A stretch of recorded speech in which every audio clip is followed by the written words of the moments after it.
Right, boys and girls, this is just a little short video. It's regarding installing the little needle rollers back into the Laygear and the shortened input shaft, which I'm going to tell you about when we've done this first job. Now, if you remember, we had a retaining clip that had to go into the bottom of the Laygear when I find it.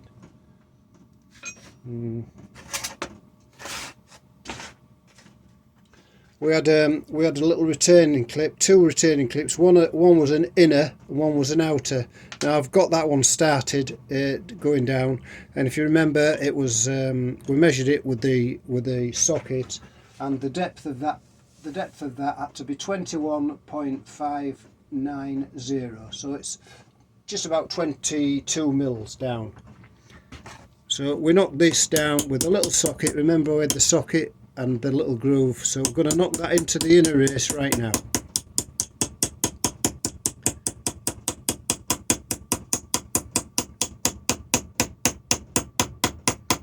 Once it gets to that groove, we know on the socket, because I've measured that socket, and I know that socket, your sockets might be different, but I know that socket is the correct depth. So that's the depth that you're looking at from there to there. That's how far it needs to go into the Laygear. So then what we're going to do, we've got the inner retainer in there.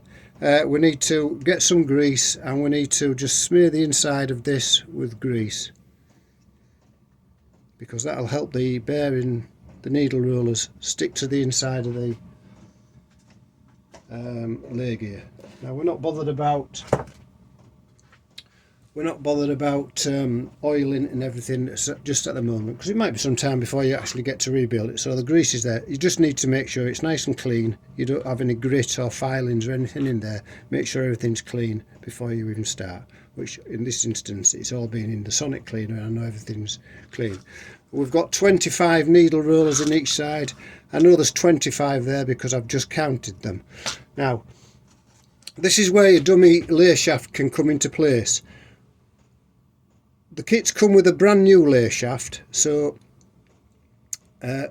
we can cut one lay shaft down. Now the lay shaft needs to be the length of the Laygear, so you need to measure the Laygear length, and on top of the Laygear it needs to be the width of the thrust washers. So you've got a thrust washer on this side, a bronze thrust washer. Oh, so it's the small one. We've got a small thrust washer on one side, which is this one, which sits like so, so it goes that way inside. And then we've got another one corresponding on, which is the larger thrust washer on the other side. So the lay shaft that you cut down, if you remember, it's got to be the length of the whole Laygear from one end to the other, and it's got to be plus the thickness of these two thrust washers. You don't want it any bigger than that, because that'll make it difficult to get it into the gearbox. So I've already cut this lay shaft down, so we've got the inner race already in, and I've got the bottom race already in, which is just a reversal of what I'm going to show you now. The bottom race is already in there, and it's secured with the offcut of this dummy lay shaft is holding the inner race in to stop it from collapsing. So the inner race is just a short piece of Laygear that's laying in the bottom of there, so that they don't fall out. But when I replace it with this lay shaft, I'll slide that small one. I'll show you what it's like as that one drops down.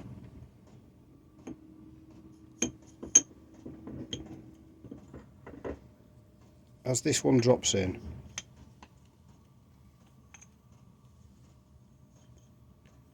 this one will come out. So I've got to make sure that again, it's holding the bottom race in. So you can imagine that was the short piece that I had at the bottom to keep the rollers all cased together, so they didn't fall out while I was putting this next one in, knocking the retaining ring in. So that's all in situ now, and that's what's I've cut off the lay shaft. Our next job then, now this is real time, remember guys, so you know, bear with me. We need to start feeding our needle rollers into this end of the Laygear, 25 in total. Now all you experienced mechanics, you know, you've probably seen this and done this 100 times before, but remember, this is for amateur builders. So I'm making it in real time. I want you to see that none of the jobs are really difficult, as long as you just set yourself one job to do, get it done competently. So it's all methodical. It takes a little bit of time. Some of the other gearboxes on different cars, and they have a caged bearing in here. It's already built up, and you just slot the caged bearing in there, and it goes well. So yeah. So don't lose any of these these bearings. Keep all your old ones. They're like little pegs going down, and as you put one in, work your way around. If you see a gap, slot one in. You can only get 25, so don't think well, I'll get 26 in this one and have to take them out, because you're short on the other side. There's only 25 will go in. 24 will leave it slack, 25 will go in, but you can't get 26 in. So that's our 25 bearings in there. Our 25 needles are in there, and they're at the correct depth, because if you remember, we set our depth. We know what the inner depth was, so we know that that's right. And the reason that depth is so crucial is because when we put our top retainer on,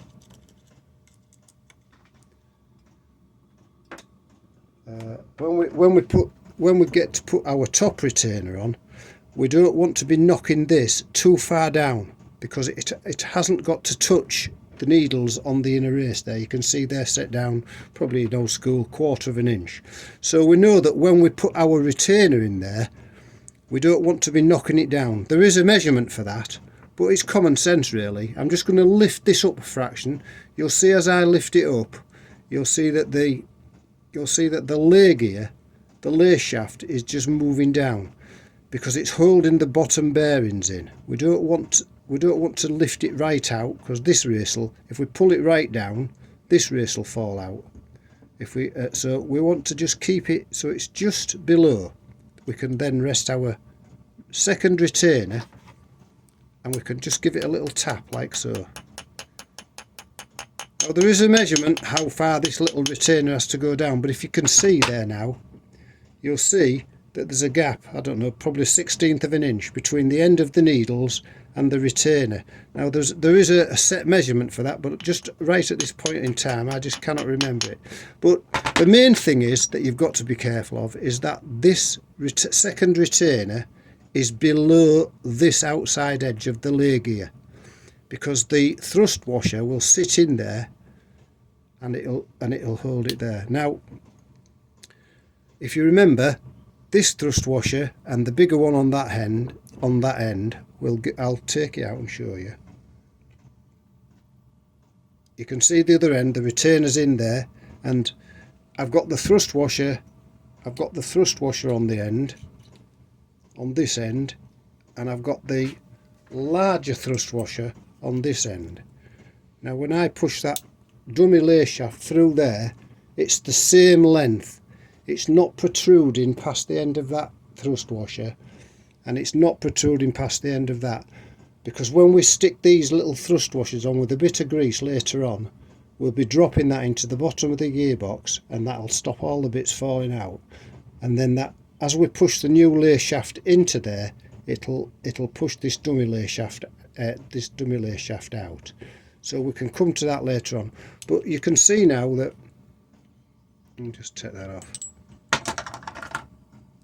and turn him up. Take the thrust washers off.